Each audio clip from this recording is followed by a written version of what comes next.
Welcome to the Stoic Spectacled King channel, the gathering place for those who believe in the power of words and, perhaps more importantly, in the wisdom of silence to navigate the complexities of life. Today, we explore a profound truth: that true intelligence, true wisdom, isn't measured solely by producing brilliant ideas or delivering impressive speeches. True wisdom often lies in knowing which words, amidst life's turbulent seas, might just sink the ship.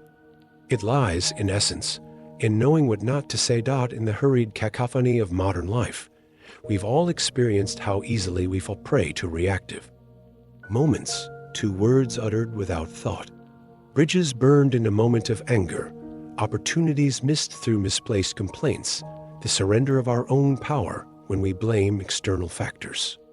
Does this sound familiar? These moments are typically manifestations of an inner storm, a feeling of uncertainty, or a perceived lack of control. Words are the mirror of the mind, and an uncontrolled mind often reveals itself through expressions we come to regret. But what if I told you there exists a 2000-year-old roadmap for calming these inner storms, for wielding your words like a shield, and even for building an unshakable inner peace? This is where Stoicism, the ancient wisdom of reason, self-discipline, and the art of focusing on what is within our control, enters the picture. Stoicism teaches us to find true strength, not by attempting to change the external world, but by mastering our inner world. In this video, we will delve into 7 critical phrases and thought patterns that, from a Stoic perspective, an intelligent and wise person never utters. We will understand why these words weaken us, limit our potential, and rob us of our inner tranquility. More importantly, we will explore the Stoic alternatives, ways to avoid these pitfalls and respond with greater resilience, reason, and wisdom in every situation. We will learn which actions and beliefs are worth standing firm on without regret. If you are ready, let us take the first step on our journey into wisdom. Let's begin with a phrase that sounds deceptively reasonable, almost prudent. It whispers promises of readiness, of ideal conditions. It's the siren song of inaction. I'm waiting for the perfect moment. Why does the truly intelligent, Stoic-minded individual steer clear of this utterance? Because it's built on a fundamental illusion. It relinquishes control to the uncontrollable future, placing hope in an idealized, hypothetical, right time that may never arrive. For the Stoic, the only time that truly exists, the only realm where our agency holds sway, is the present. The past is gone, the future uncertain. All power, all potential for action resides now. Waiting for perfect conditions is like a sailor refusing to leave the harbor until the wind and waves promise a perpetually smooth journey, an impossible guarantee. It ignores the ancient wisdom captured in sayings like hic Rhodus, hic salta. Here is Rhodes, leap here. Prove yourself now with the conditions you have. Think about it in your own life, perhaps in your career. That major project you keep delaying until you feel more prepared or have all the data, that necessary but uncomfortable conversation with a colleague or boss you're postponing until the mood is right, that new skill you want to learn, but you're waiting for a less busy period. Sound familiar? Each delay, each instance of waiting for this mythical, perfect moment, doesn't just postpone action. It actively feeds anxiety. The task looms larger in our minds, the perceived risks multiply, and we become trapped in a cycle of procrastination, fueled by the very uncertainty we hope to avoid by waiting. It's a subtle form of self-sabotage, where the fear of imperfection prevents any progress at all. The Stoic alternative. It's deceptively simple, yet profoundly powerful. Take the smallest controllable step right now. Don't wait for the perfect. Plan. Start planning. Don't wait for the perfect mood. Cultivate the discipline to act regardless of mood. If a task feels overwhelming, apply the Stoic practice of division. break it down into manageable, actionable components. Identify one concrete step you can take today, however small, and do it. As Seneca reminded us, while we are postponing, life speeds by. The wise person understands that time is our most precious, non-renewable resource. They don't squander it waiting for elusive perfection. They recognize that action, however imperfect, is the antidote to anxiety and the sculptor of future moments. They don't wait for the path to clear. They begin walking, clearing the path as they go. Now, consider. Another common refuge, a verbal shield used to deflect discomfort or failure. It's not my fault. Or its close cousin, it happened because of them. Never says number two. Why does the intelligent, stoic, informed mind refrain from these pronouncements? Because they represent a fundamental abdication of responsibility and a misunderstanding of where true power lies. At the heart of Stoicism is the concept known as the dichotomy of control. It's a simple yet radical idea. Some things are within our control, and some things are not. External events, the actions of others, economic downturns, unexpected setbacks, even a sudden rainstorm fall largely outside our direct control. However, our judgments about these events, our emotional responses to them, and the actions we choose to take in light of them, these are entirely within our domain. To constantly point fingers outward, to blame circumstances or other people, is to implicitly declare oneself a victim, adrift on the waves of fate. It's like a ship captain blaming the storm for the ship's poor condition, ignoring their own responsibility for maintenance and navigation choices. This mentality fosters helplessness and resentment, preventing growth and learning. Think about the workplace. A project fails. The immediate tempting reaction might be to list all the ways the team members didn't pull their weight, or how the unrealistic deadline set by management doomed it from the start. Or perhaps negative feedback is received. The instinct might be to dismiss it as the critic being biased, unfair, or simply not understanding. They are the reason this went wrong. We might think, not me.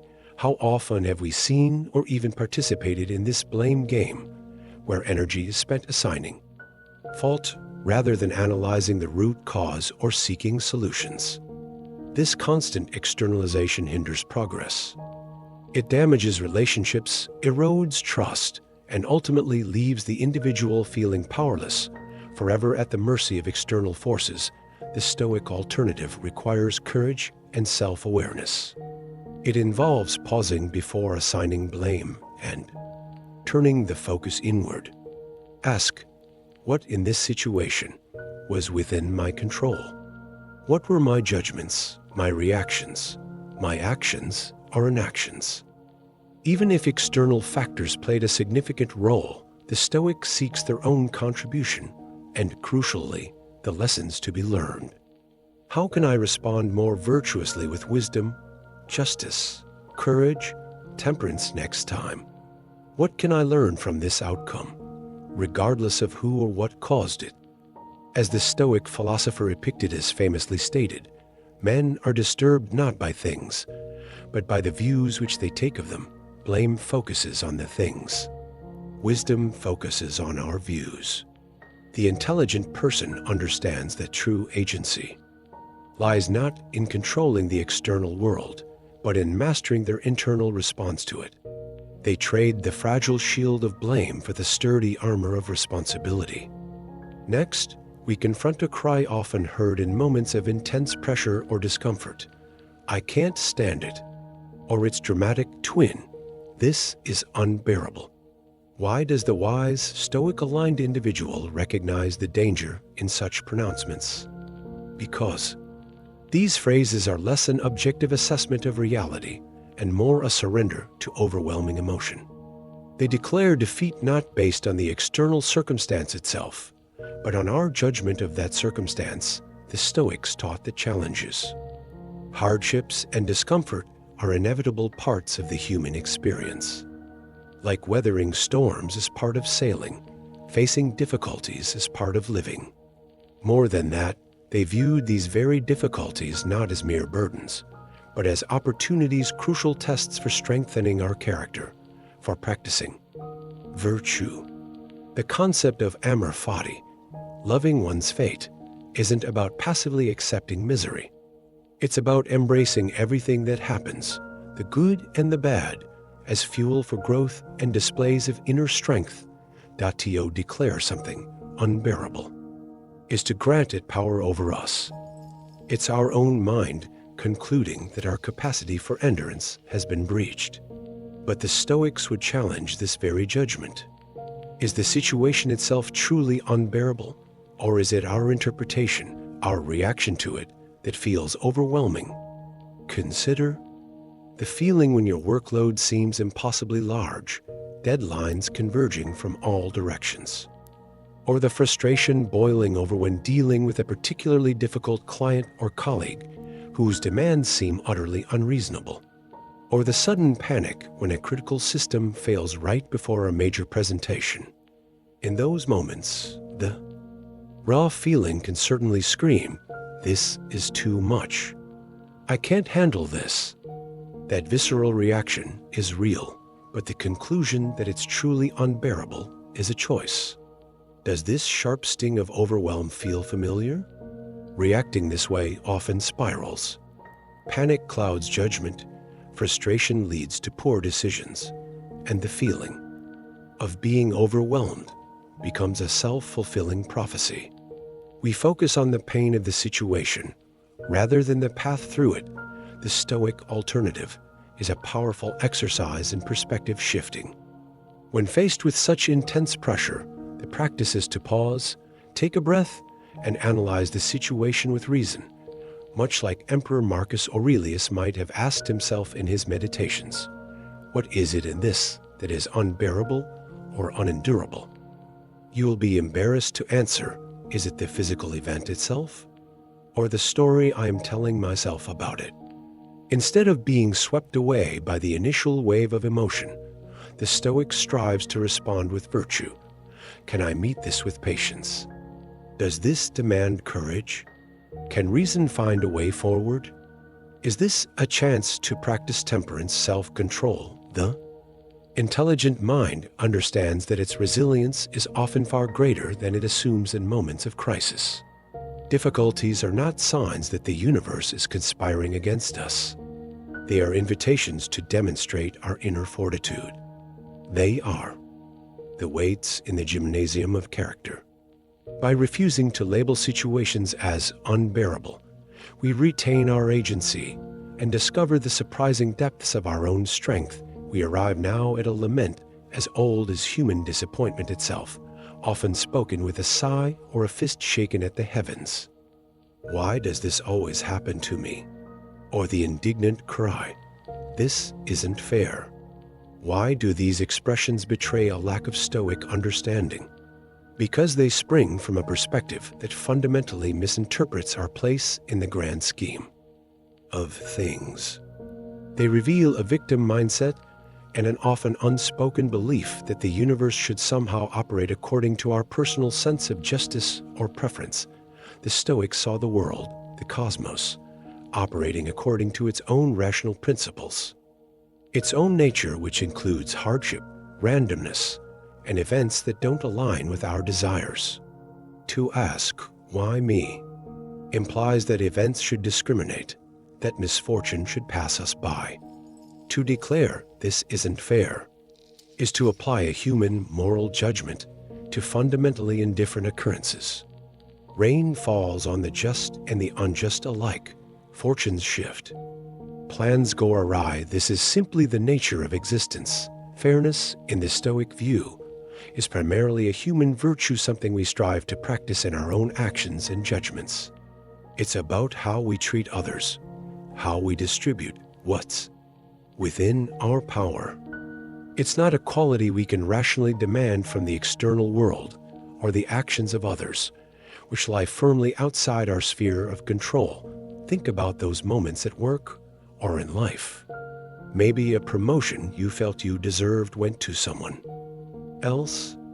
Perhaps you consistently seem to draw the short straw when unpleasant tasks are assigned.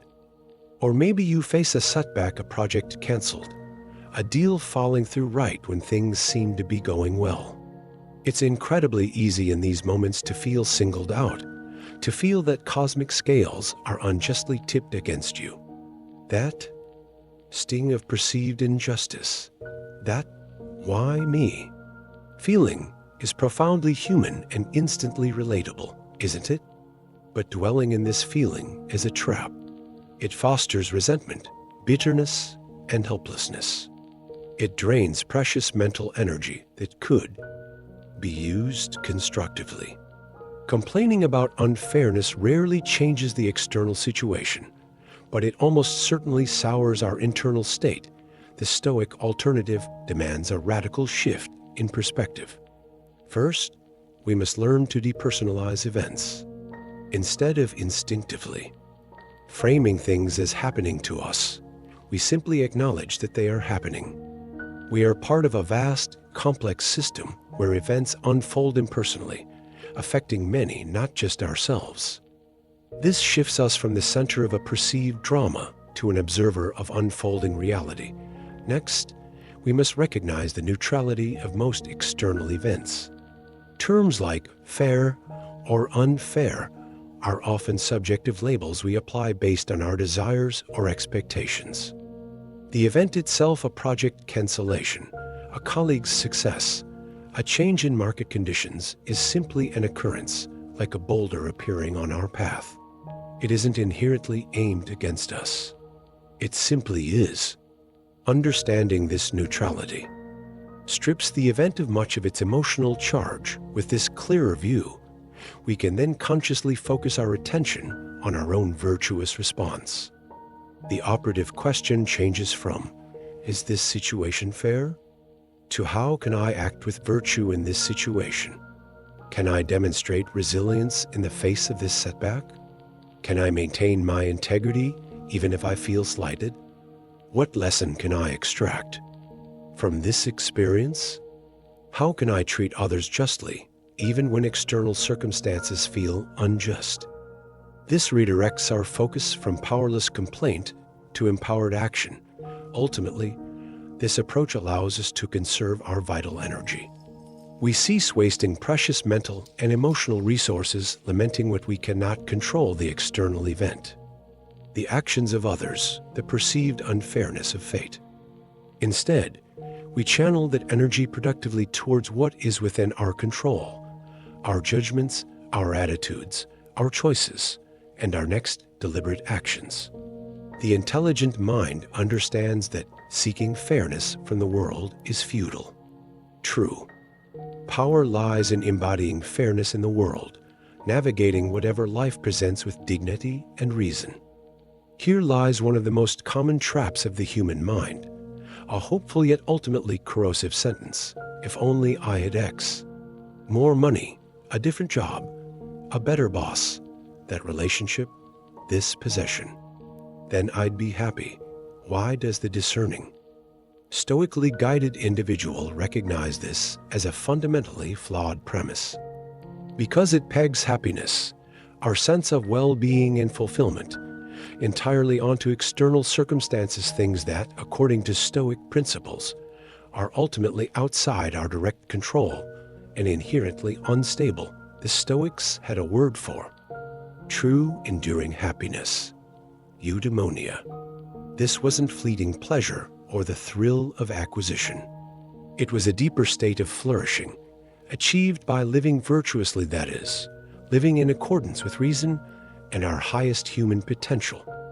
They argued that while external things like wealth, health, or status might be preferred, they are ultimately indifferent to our core happiness. True contentment, they insisted, is an internal state, cultivated through our own character, choices, and judgments. Think about how this "if only" narrative plays out. If only I got that promotion and the bigger salary, then I could finally relax and be happy. Or, if only I had a manager who understood me better, this job wouldn't be so stressful.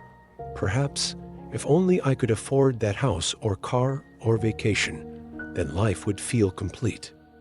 We constantly project our happiness onto a future conditional state, contingent upon acquiring something external or changing a circumstance beyond our immediate power. Does this pattern of thinking feel familiar in your own aspirations and frustrations? The problem is, this creates a perpetual cycle of dissatisfaction. Even if we do achieve the desired X, the happiness it brings is often temporary. The goalpost simply shifts. The new salary becomes the new normal. The new job reveals its own set of challenges. The possessions lose their luster. We remain on a hedonic treadmill, forever chasing the next external fix, never quite arriving at lasting peace because we're looking for it in the wrong place. The Stoic alternative involves a radical reorientation of desire and focus. Instead of yearning for what is outside us, we turn our attention inward to cultivating our inner citadel. The practice involves finding meaning and contentment in the present by focusing on what is within our control, our effort, our attitude, our learning, the quality of our actions, the integrity with which we conduct ourselves right now in our current circumstances. Epictetus offered powerful guidance here. Happiness comes not from satisfying our desires for external things, but from eliminating or mastering those desires themselves, particularly desires for things not fully up to us. It involves learning to appreciate what we have, to find value in our present duties, and to locate our sense of worth not in external achievements, but in our internal commitment to living virtuously. The intelligent mind understands this profound truth. Lasting happiness and peace are not commodities to be acquired through external means. They are the natural result of a well-ordered inner life, of cultivating virtue, reason, and acceptance. Contentment is an inside job available to us right here, right now. Regardless of our external circumstances, we now confront a phrase that sounds like resignation, perhaps even a form of self-acceptance, but often masks a resistance to growth. That's just how I am. I can't change. Why is this declaration fundamentally at odds with the Stoic path? Because Stoicism, at its core, is a philosophy of progress, of continuous self-improvement, and the relentless pursuit of virtue. This phrase, however, embodies a fixed mindset.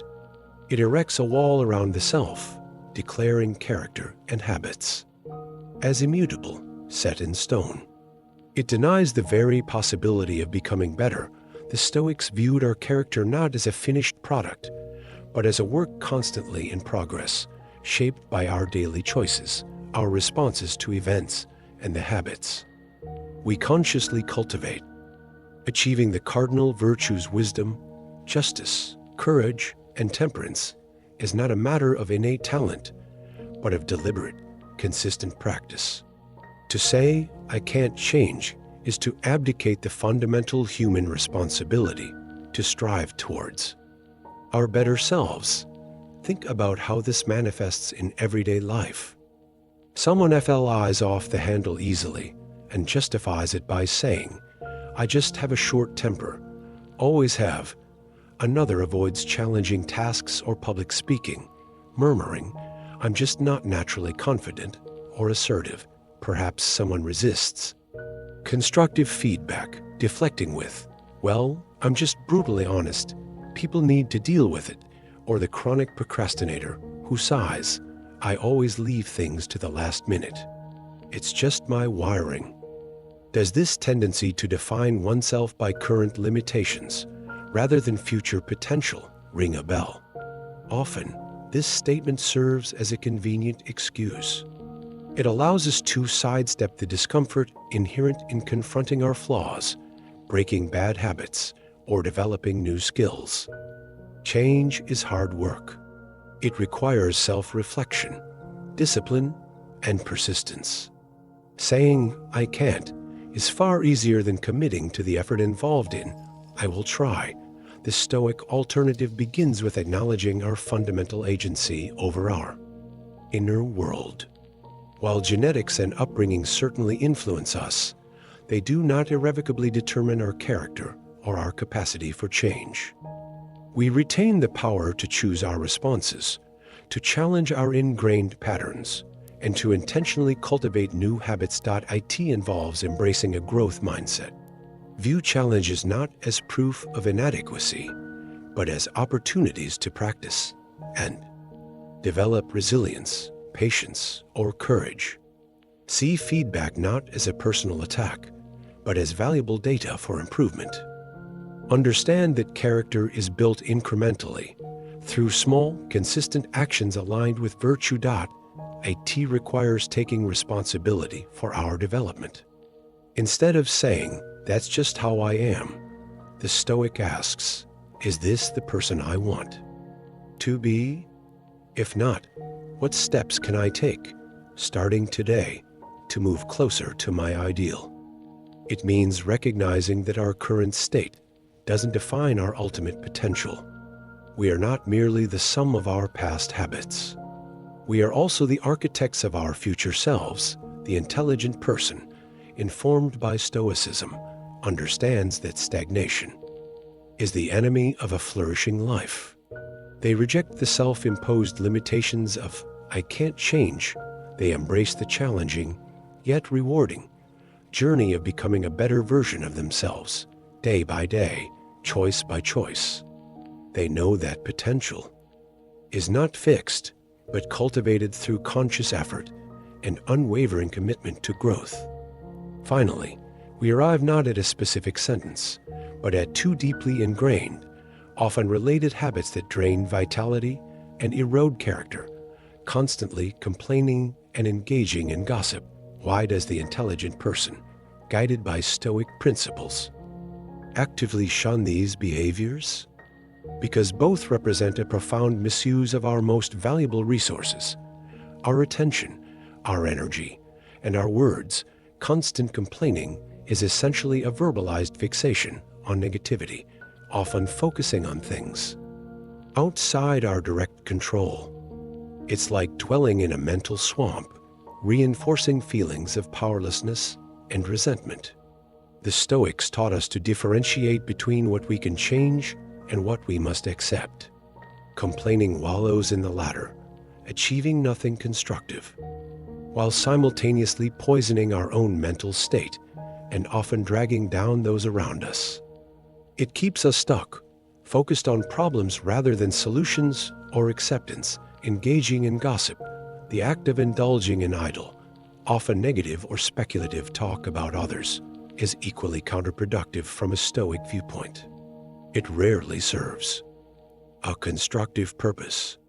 It frequently involves judgments made with incomplete information. Violating wisdom can be unkind or unfair. Violating justice stems from a lack of self-control over our speech. Violating temperance and distracts us from our own duties and self-improvement. It lowers the speaker, not just the subject. Marcus Aurelius constantly reminded himself to focus on his own actions and thoughts, questioning the value of being overly concerned with the affairs of others, unless it directly pertained to the common good or his own duties. Consider the environment these habits create. Picture the chronic complainer at work. Every task is a burden, every policy flawed, every manager incompetent. Their negativity becomes a fog, stifling motivation and proactive problem solving. Or think of those break room conversations that devolve into dissecting a colleague's perceived flaws or speculating about someone's personal life. Does it ever truly feel productive or uplifting? More often, it leaves a subtle residue of unease, contributing to a toxic atmosphere and distracting everyone from more meaningful pursuits. These patterns are incredibly common, almost reflexive in many social settings, yet deeply unstoic.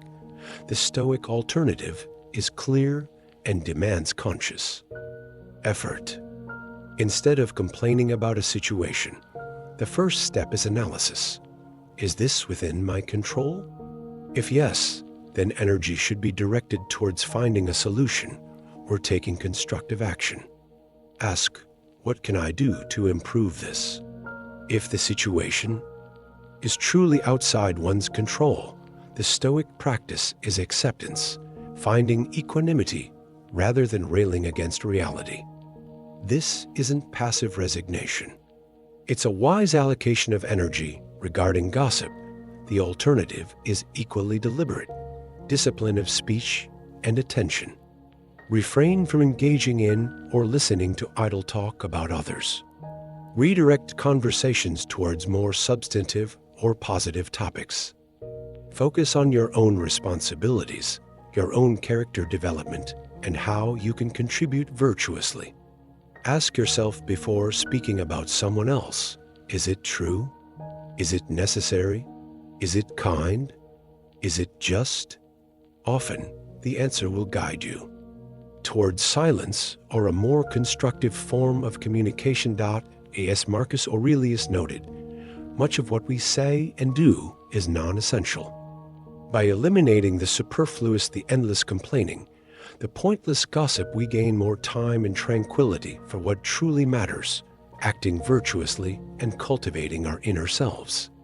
The intelligent person understands that their words have power and their attention is precious. They choose to wield them wisely, building up rather than tearing down, focusing on the controllable rather than lamenting the inevitable. Oh, we have journeyed together through the 7 shadows, the phrases and habits that the wise, stoically informed mind actively avoids. We shun waiting for the mythical perfect moment. Choosing instead the power of present action, we refuse the victimhood of blame. Embracing instead the strength of responsibility, we reject the emotional surrender of "I can't stand it." Cultivating resilience and objective judgment, we abandon the fruitless lament of "why me?" and "it's not fair." Focusing on virtuous response over cosmic justice, we release the illusion that happiness lies in external acquisitions.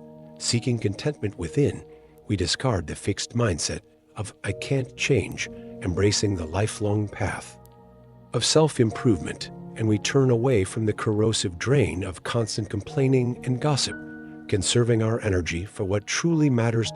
As we reflect on these points, a deeper truth emerges. True intelligence, true wisdom, isn't merely about eloquence or knowledge accumulated. It is profoundly demonstrated in restraint, in the conscious choice not to yield to reactive impulses, not to indulge in unhelpful narratives, not to squander our words and energy on the unproductive, the silence where a complaint might have lived, the pause where blame could have been assigned, the deliberate choice of a constructive word over a diminishing one. These are the hallmarks of a mind actively practicing Stoic principles. They are the outward signs of an inner citadel being fortified, proof that we are striving to govern ourselves rather than be governed by fleeting emotions or external circumstances. Mastering this isn't about achieving instantaneous perfection. It's a continuous practice, a lifelong endeavor. There will be moments we falter, times we catch ourselves uttering these very phrases. The key is not to despair, but to use those moments as opportunities for awareness and correction. Each time we recognize the impulse and choose a wiser path, we strengthen our rational faculty and edge closer to that state of inner tranquility the Stoics called eudaimonia.